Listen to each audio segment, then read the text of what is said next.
सारे ने प्यार भरी सत श्री अकाल, नमस्ते, आदाब। कि मैं उम्मीद करता सारे ठीक ठाक होंगे, चढ़ती कला विच होंगे। थोड़ा कैमरा सही कर लिए। हाँ,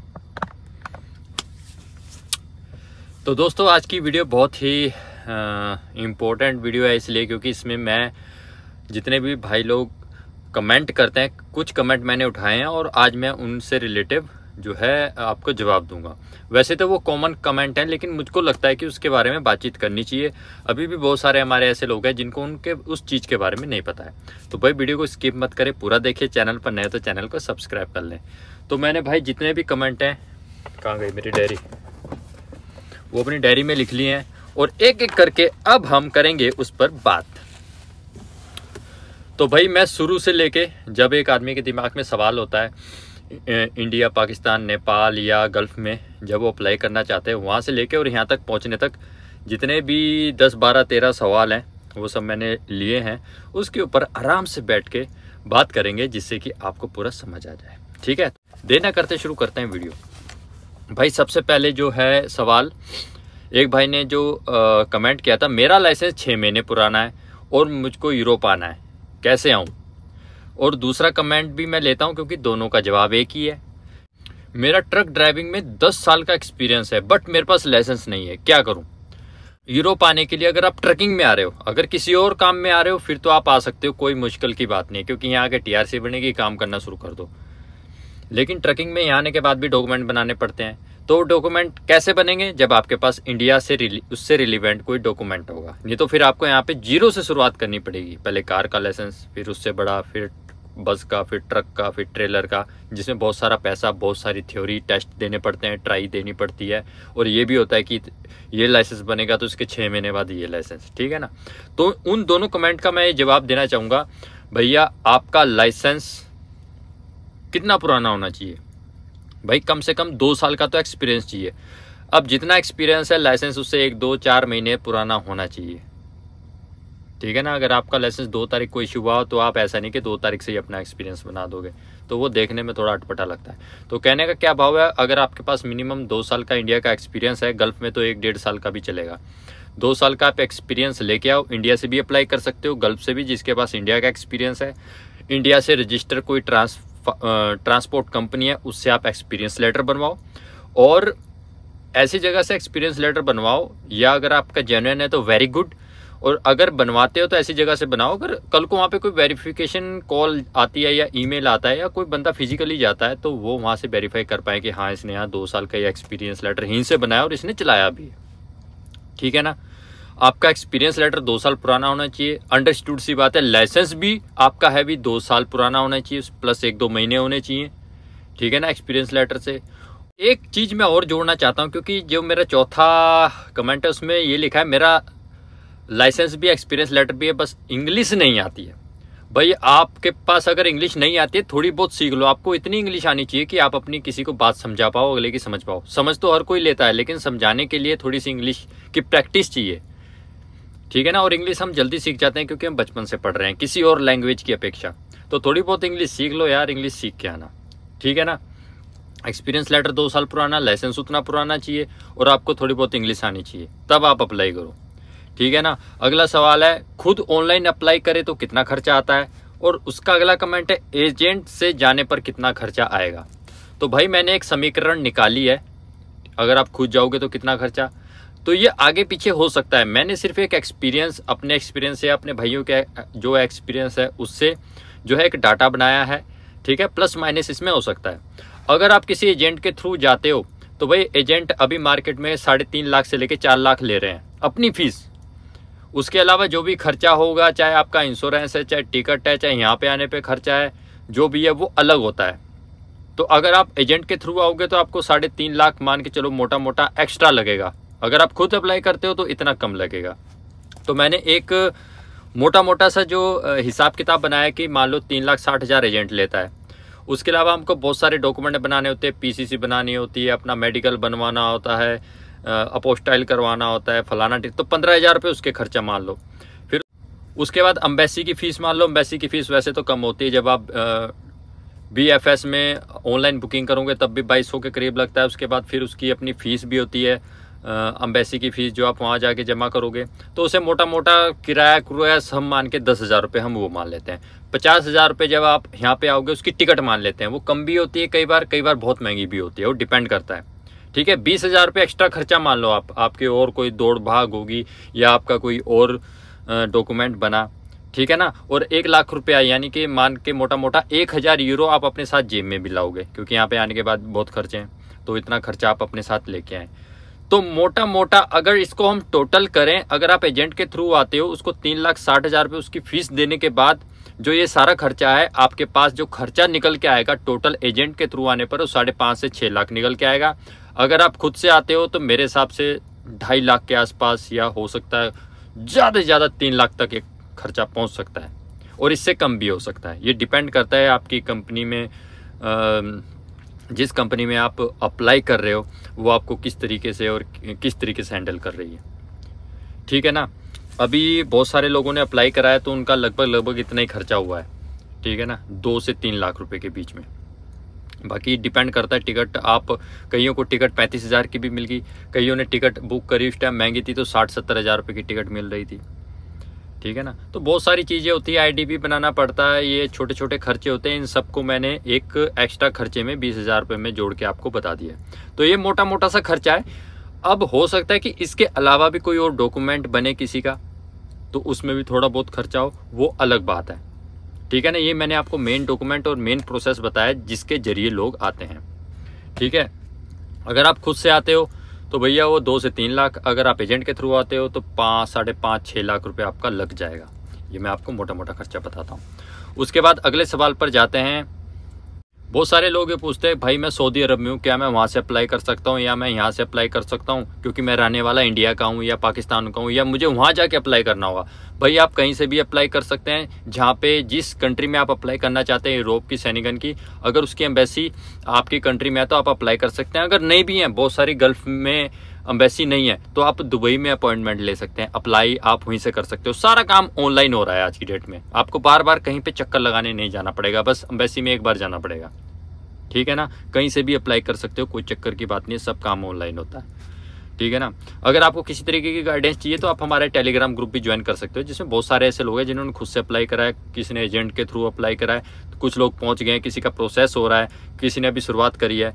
तो जिस जगह से जो व्यक्ति निकल चुका है वो आपको गाइड कर देगा कि भैया यहाँ पे ये ऐसे बनाना है, अगर आप सऊदी से अप्लाई कर रहे हो तो ये डॉक्यूमेंट वहाँ बनेगा, वो आपको अच्छे तरीके से गाइड कर सकता है। तो इसके लिए आप ये टेलीग्राम ग्रुप ज्वाइन कर लें।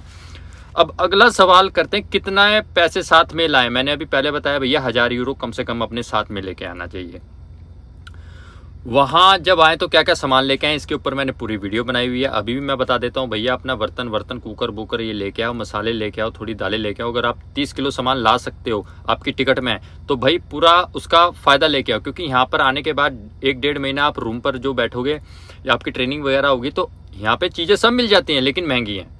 तो उस टाइम पे आपकी इनकम तो नहीं हो रही होगी, आपका खर्चा ही हो रहा होगा। तो अगर आप खाने पीने का सामान, कुछ मसाले वगैरह जो यहाँ पे महंगे मिलते हैं वो लेके आए होगे, तो आपको कोई दिक्कत की परेशानी नहीं आएगी, आपका बढ़िया टाइम पास हो जाएगा। अगली बात, कितने दिन की ट्रेनिंग होती है, रूम पर कितने दिन बैठना है, डॉक्यूमेंट कितने दिन में बनते हैं, ये 4-5 कुछ कमेंट है, मैं एक साथ पढ़ रहा हूँ, उनका आंसर भी एक साथ दे दूंगा। वीज़ा कितने दिन में लगता है, तो मैं बता देता हूँ भैया, अगर आप यहाँ पर आते हैं तो कंपनी और कंट्री पे डिपेंड करता है। कहीं पे आपको 15 दिन बैठना पड़ सकता है, कहीं पे आपको 1 महीना, कहीं पे 1.5, कहीं पे 2, यानी 15 दिन से 2 महीने का टाइम लगता है डॉक्यूमेंट बनने में। आपका कोड 95 बनेगा, आपका टैकोग्राफ कार्ड बनेगा, उसके बाद आपका जो इंडिया से आप IDP लाओगे उसके ऊपर आप गाड़ी चला सकते हो, कोई दिक्कत की बात नहीं है।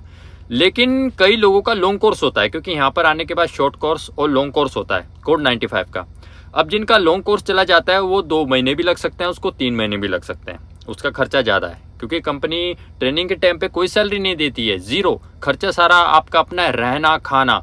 अगर आपको कंपनी रहने के लिए रूम दे रही है तो उसका पैसा जब आपकी सैलरी स्टार्ट होगी उसमें से कटेगा। तो कहने का क्या मतलब है, टोटल खर्चा अपना है। गल्फ की तरह बिल्कुल नहीं है कि यहाँ पे आओ तो कंपनी संभाल लेगी, सारे खर्चे अपने हैं। यहाँ पर जितना डॉक्यूमेंट बनने हैं, जितने भी बनने हैं, चाहे अभी कंपनी दे रही है लेकिन बाद में सैलरी से कटेगी। बहुत कम कंपनी होती है, कंपनी भी छोड़ो, जैसे एक मालिक है उसकी यहाँ पे 10-12 गाड़ियाँ हैं, हो सकता है वो आपसे खर्चे ना ले, लेकिन बड़ी जो कंपनी होती है वो सब खर्चे काटती है, समझ गए ना आप।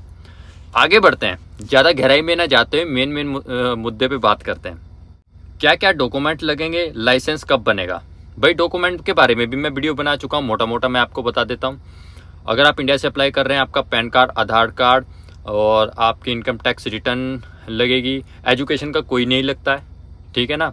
उसके अलावा आपका एक्सपीरियंस लेटर लगेगा, आपका लाइसेंस लगेगा, लाइसेंस का एब्स्ट्रैक्ट चाहिए आपको, ठीक है ना। और कंपनी का कॉन्ट्रैक्ट लेटर चाहिए, कंपनी का गारंटी लेटर चाहिए जो कंपनी आपको इधर से हायर करेगी, ठीक है ना। तो मोटी मोटी ये चीज़ें चाहिए, ठीक है ना। और जब भी आप एम्बेसी में जाओ, कॉन्ट्रैक्ट को अच्छे तरीके पढ़ के जाना। वैसे तो इंटरव्यू नहीं होता, बाद में कई लोगों का इंटरव्यू होता है। डॉक्यूमेंट एम्बेसी में जब आप जमा कर दे तो उसके बाद कॉल आ जाती है कई लोगों को, तो अपना कॉन्ट्रैक्ट पढ़ के रखें या उससे अपने पास रखें। वो कई बार पूछते हैं आपकी सैलरी कितनी है, आपको कितने घंटे काम करना है, फलाना डिगाना, तो आप कम से कम कॉन्ट्रैक्ट में सारी चीज़ें लिखी होती हैं, ठीक है ना। इसके ऊपर भी मैंने बहुत सारी वीडियो बनाई हुई है, आप मेरे वीडियो में जाके देख सकते हो। वीडियो में सर्च करोगे एम्बेसी में क्या क्वेश्चन पूछे जाते हैं, इंटरव्यू में क्या, वो सब वीडियो बनी है भैया, आप जाके देख लो। बहुत अच्छे तरीके की, बहुत विस्तार से मैंने वीडियो बनाई हुई है। आज हम बात कर रहे हैं कमेंट की, ठीक है ना।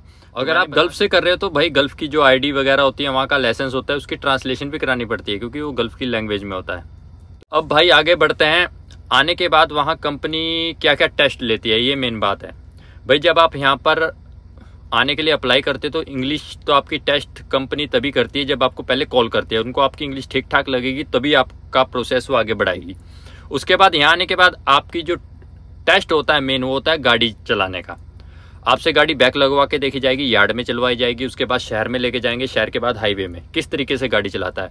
अगर उसमें आप 70% गाड़ी चलाना में पास हो गए तो कोई दिक्कत की बात नहीं। अगर आपको बिल्कुल भी बैक नहीं लगानी आती, आप साइन बोर्ड नहीं देख के चला रहे हो, आपको ये नहीं पता प्रायोरिटी किसको देनी है किसको नहीं, तो भाई आप फेल हो जाओगे। फेल होने पे या तो कंपनी आपको वापस भेजेगी या कहेगी हम आपको नहीं रखते हैं, आप कहीं और चले जाओ।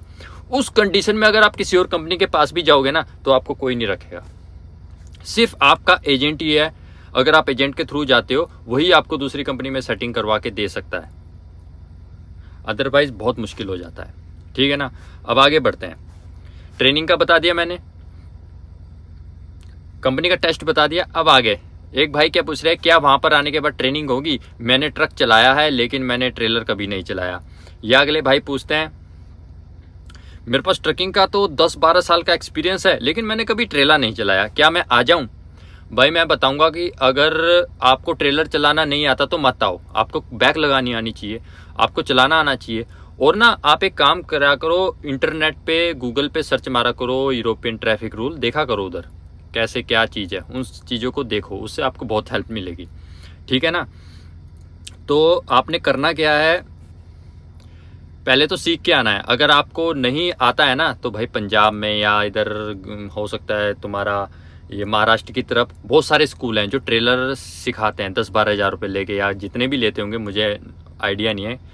पंजाब में भी बहुत सारे स्कूल हैं, वहाँ पे यार भाई बैक लगाना सीखो, आगे पीछे करना सीखो, कम से कम ट्रेलर आपको चलाना आना चाहिए।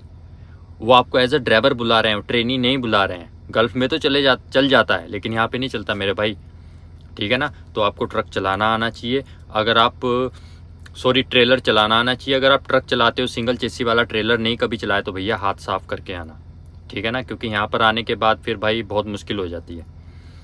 भाई क्या छोटे ट्रक की जॉब वहाँ पर होती है, भाई छोटे ट्रक की जॉब बहुत कम है, यहाँ पे ट्रेलर ही है ज़्यादा, सबसे ज़्यादा काम ट्रेलर का है। ट्रक छोटे बहुत कम है लेकिन वो भाई यहाँ के लोकल लोग चलाते हैं, जो सुबह काम पे आते हैं शाम को घर चले जाते हैं। जो मुश्किल काम है उसी के लिए तो हमें बुला रहे हैं, अगर मुश्किल काम ना होता तो ये खुद ही ना कर लेते। तो भाई यहाँ पे एज आ इंटरनेशनल ट्रक ड्राइवर ही हम लोग आते हैं। अगर आपको मान लो ढूंढने से बहुत जॉब मिलेगी भी तो उसमें सैलरी बिल्कुल आधी मिलेगी, उसमें काम करने का भाई कोई फ़ायदा नहीं होगा, ठीक है ना। अब आगे बढ़ते हैं। सर आप मेरा वीज़ा लगवा दो या मुझे बुला लो, इस तरीके के बहुत सारे आते हैं। तो इसके ऊपर मैं बात करना चाहूँगा कि भाई देखो मैं कोई एजेंट नहीं हूँ, मैं भी कंपनी में एज अ ट्रक ड्राइवर काम करता हूँ। मेरा भाई लगभग मुझसे 1 साल पहले आया था, वही नहीं मेरे को बुला पाया, मैं खुद एजेंट के थ्रू आया हूँ। तो मेरे कहने का क्या मतलब है, हमारी जो कंपनी का HR डिपार्टमेंट है वो कहीं है, हम क्या करते हैं 2.5-3 महीने यूरोप में घूमते हैं, उसके बाद हम अपनी कंपनी में जाते हैं, कंपनी में गाड़ी खड़ी करी, उसके बाद कंपनी से बाहर। हम कौन है, कंपनी कौन है, कंपनी हमें नहीं जानती, कहाँ हम रह रहे हैं, क्या कर रहे हैं, जहाँ मर्जी जाओ, वो हमारी जिम्मेदारी है। गल्फ़ की तरह ऐसा नहीं है कि कंपनी में ही रहना है। उसके बाद हमारे पास जब प्लान आ जाएगा, प्लान उस दिन हम कंपनी में जाएंगे, गाड़ी उठाएंगे, चलो जी यूरोप में। हर चीज़ का अलग अलग डिपार्टमेंट है। हमारी कंपनी में जितने भी लोग आए वो एजेंट को ही प्रेफर करती है। अभी 70 से 80% कंपनियां एजेंट को ही प्रेफर कर रही हैं। अगर आप ऑनलाइन भी अप्लाई करते हो तो आपको आप ही की कंट्री के किसी एजेंट का नंबर देगी कि भैया इससे कॉन्टैक्ट करो, क्योंकि कंपनी टेंशन नहीं लेना चाह रही है अभी, ठीक है ना। तो मैं यही कहता हूँ कि आप कंपनियों में अप्लाई करो। अगर आपको कंपनी किसी एजेंट का नंबर देती है उसको छोड़ो, अगली कंपनी पे जाओ। और जो कंपनी आपको डायरेक्ट काम दे रही है, ठीक है ना, क्योंकि एजेंट आपसे कोई 5 लाख मांगेगा, कोई कितने मांगेगा, लेकिन ये बहुत ज़्यादा है। अगर आपसे कोई 3-3.5 लाख जेन्युइन एजेंट आपको मिल रहा है तो आप उसके थ्रू आ सकते हो, लेकिन मैं किसी को प्रेफर नहीं करता हूँ, ठीक है ना। आप खुद से अप्लाई कर सकते हो उस कंपनी में जो आपको डायरेक्ट डॉक्यूमेंट्स वगैरह प्रोवाइड करा रही है, ठीक है ना, उसमें आप अप्लाई करो। नहीं तो अधिकतर अभी क्या है कि एजेंट जैसे इधर का यूरोप का काम खुला, क्योंकि पहले यूरोप में आना थोड़ा मुश्किल था, लेकिन अभी इनको ज़रूरत पड़ी स्किल लेबर की, तो उन्होंने काम खोला है। तो अब एजेंट भी एक्टिव हो गए हैं, तो उन्होंने HR डिपार्टमेंट से पूरी सेटिंग करी है। तो कहने का क्या भाव है, अभी वो भी चाहते हैं कंपनी वाले भी, यार हमारी टेंशनबाजी ना रहे डॉक्यूमेंट की, ये फलाना ठिकाना। एजेंट को एक प्रोफेशनल होता है, उसको मालूम होता है कैसे काम कराना है, हमें किस तरीके के लोग चाहिए हम उसको बता देंगे, वो छांट के भेजता रहेगा, हमें छटनी करने की ज़रूरत नहीं है। अभी प्रॉब्लम ये आ रही है। तो अभी 70-80% कंपनियाँ सब एजेंट के भरोसे हो गई है। तो फिर भी बहुत कंपनी है जो बुलाती है, आप डायरेक्ट अप्लाई करके आ सकते हो। तो भाई हाथ जोड़ के मैं माफ़ी मांगना चाहता हूँ, भाई मैं किसी को नहीं बुला सकता, मैं किसी का वीज़ा नहीं दे सकता, ठीक है ना। इन्फॉर्मेशन आपको दे सकता हूँ, आपको कोई इन्फॉर्मेशन चाहिए आप खुद से अप्लाई करो, एजेंट के थ्रू अप्लाई करो। कोई भी इन्फॉर्मेशन चाहिए आप हमारा टेलीग्राम ग्रुप ज्वाइन करो, ठीक है ना। इस टेलीग्राम ग्रुप में आप ज्वाइन हो जाएं, लेकिन इसमें कंडीशन है 3। आपको अपनी प्रोफाइल पिक्चर लगानी होगी, अपना नाम लिखना होगा, नाम के आगे शहर का नाम लिखना होगा, जैसे गुरजीत सिंह उत्तराखंड, जैसे मेरा नाम है गुरजीत सिंह जलंधर, गुरजीत सिंह फगवाड़ा, और अपनी प्रोफाइल पिक्चर लगाएं।